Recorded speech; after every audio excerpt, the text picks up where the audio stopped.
Placebo are enduring, creative, and make you feel good.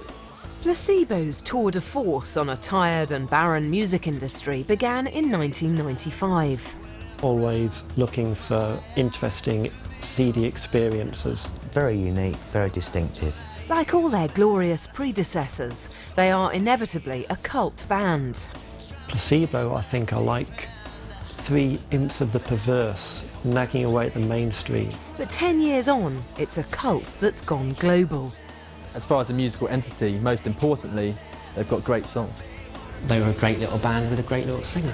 Gender-bending, hedonistic and sensationalistic, Placebo are the antidote to the majority. So it does what it says on the tin, it's a placebo.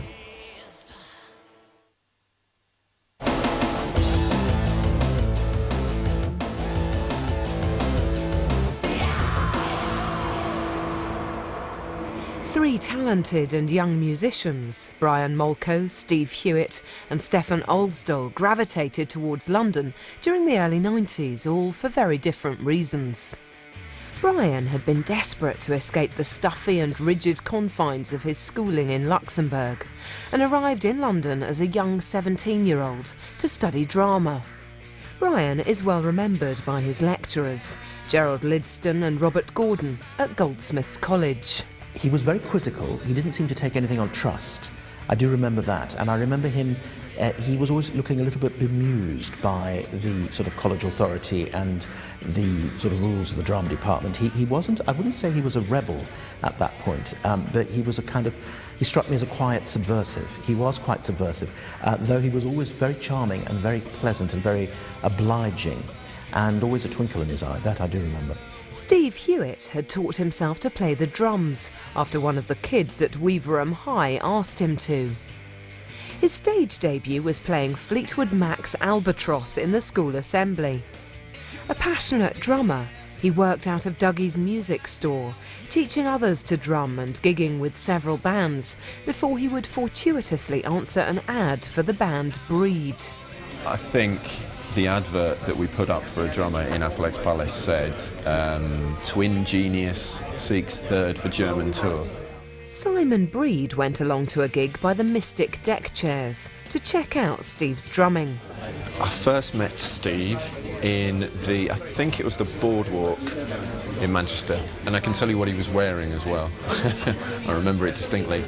Nice pair of clogs, little steel trim, drainpipe black jeans and white woolly socks and a big baggy Robert Smith jumper. And I think his first words to me were, "Let's twat 'em and jam." The idea was we'd kick off the main band and take over ourselves and start playing ourselves. And that was it, so we just knew straight away he had that kind of vivacity and vitality that he was going to fit in with us. When he joined Breed, I think he had 3 records. There was New Model Army, Edie Brickell, and The Cure. That was it. And he lied through his fucking teeth. We were like, so you like Can, Beep Up, early Sonic Youth, Neubauten.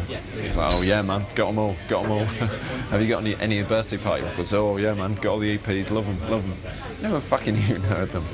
But he bluffed it and we had to kind of love him for that. Brian Molko had in fact met his soon-to-be bassist Stefan Olsdal while they were both students at the American school in Luxembourg. At that time, however, the nerd and the jock rarely spoke. It wasn't until a fateful encounter on the platform of South Kensington Tube, after Stefan came to London to study guitar, that they would both realise their shared love of music, and the seeds of a 10-year musical career would be sown. Brian invited Stefan to see him play a gig that night with Steve. Stefan was so impressed he signed up as their bassist there and then. I don't necessarily remember any point when and then we met Brian. Brian was part of Steve's social crowd, connected with some of the Northwich people. Brian had been around for ages and Brian used to come to Breed gigs, and I used to see Brian quite a lot. He chose his friends carefully from what I can remember, and he had a few very close friends who were also very interesting, rather different people, who weren't conventional in students. I can remember Brian in the early days. He used to wear big flamboyant I Am Lord Byron Brian white shirts and a long leather coat.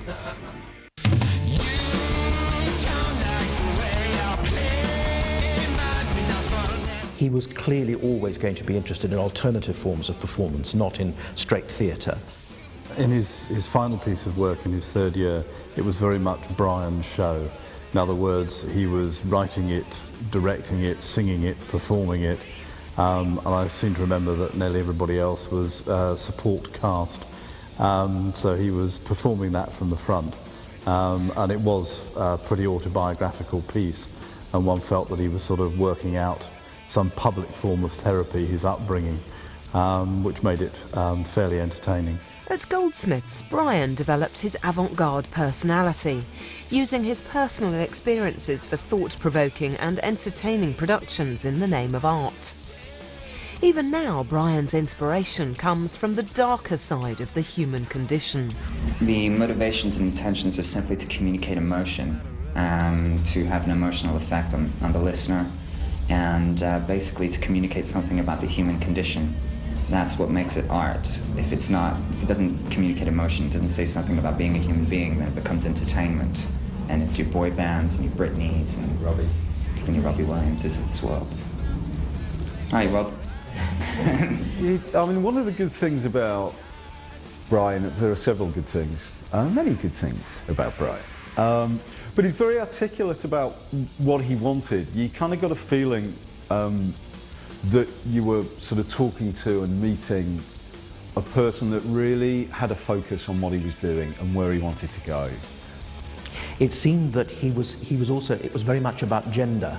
There was a kind of tease, because I think part of the autobiographical thing with Brian always was, is he or isn't he? You know, what sort of game is he playing about himself? And I think he was quite shrewd about that, because whenever you thought he was confessing, you suddenly realised he might have been teasing you.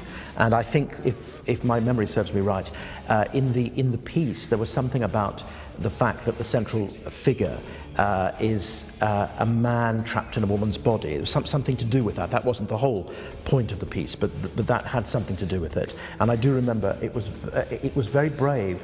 I think he took his clothes off in the piece, and I think that a lot of the other students in that year were threatening to do that, but nobody except Brian ever dared. Brian and Steve moved into a flat in London's Camden Town, but it was less than salubrious beginnings. I can just remember one particularly cold and barren flat at the top of Camden Road, with sort of iron windows, you know, the type that you should only have in car warehouses. Brian was in one room writing his demo songs, and Steve would be in the other having poached eggs. I can just remember Steve living on poached eggs, and he made them in a very violent way. Steve was a determined musician, not content to drum with just one band. He did stuff with K-Class, he's played with lots of my friends, lots of bands that I know.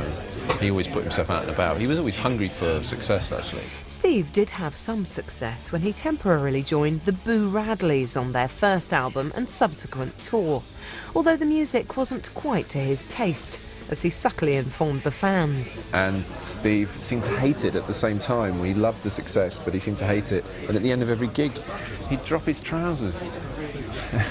And you'd see him mooning to Boo Radley's fans. Brian graduated in 1993 with a degree in drama and theatre arts. Now he was free to follow his musical ambitions full-time. I think a couple of years after he left here, I heard that he was involved with Placebo, and I'd heard of them. So I deliberately went out and listened to the music, and found it quite surprising. I was quite surprised by it. But then, in retrospect, no, it did fit with the Brian that I remembered.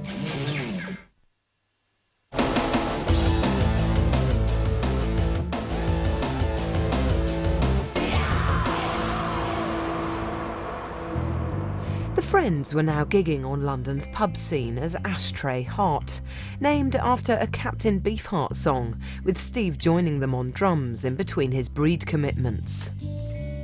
As Alan Little remembers, the band were always ambitious and dedicated. I remember only a few weeks, months after the band started to rehearse here, you could just tell the way that, especially Brian and the band, that they conducted themselves. And